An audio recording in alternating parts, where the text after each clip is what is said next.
Nakita mo ba kung sino kasama niya? Hindi, sir. Baka yung civilian na hinostage. Upo! Okay. Itigil mo na to. Pakawala mo na ako. Tumahimik ka. Hindi ba tayo tapos? Ano bang plano mo, Okoy? Hindi naman makakatakas na dito eh. Makakatakas ako. Nang dahil sa'yo!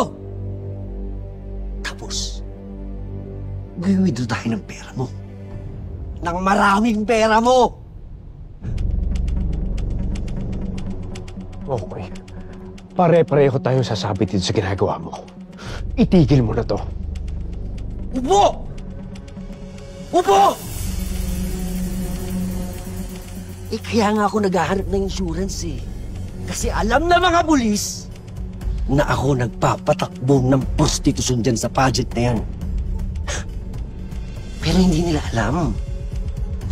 Hindi nila alam na hindi ako. Ikaw yun. Pero kilala kita eh. Ha? Pagtagilid na yung sitwasyon, papaligpit mo ko, di ba? Di ba? Gas mo, boss! O sige, Okoy. Hindi ako papayag makulong para sa'yo. Talong hindi naman ako papayag mamatay sa kamay mo.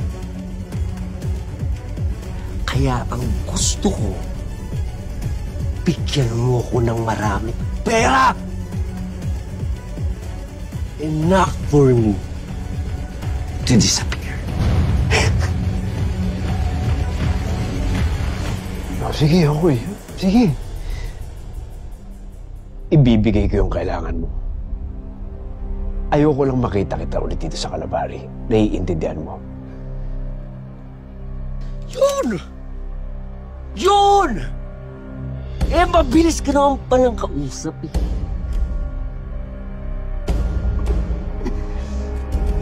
Alam mo, lagi mo kasi kaming minamaliit. Ha? Akala mo kung sino ka! Akala mo, ikaw lang ang magaling! Pero ano, nakahanap ka ng katapat mo, no?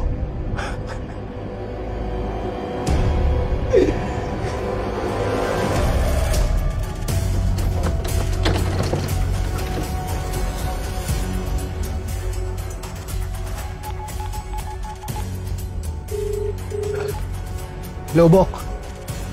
Umakit kayo dito. Room 615. Kunin niyo yung keycard dun sa reception. Okay.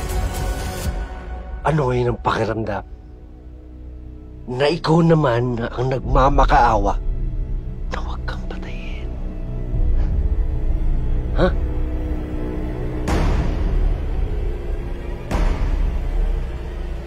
Ano?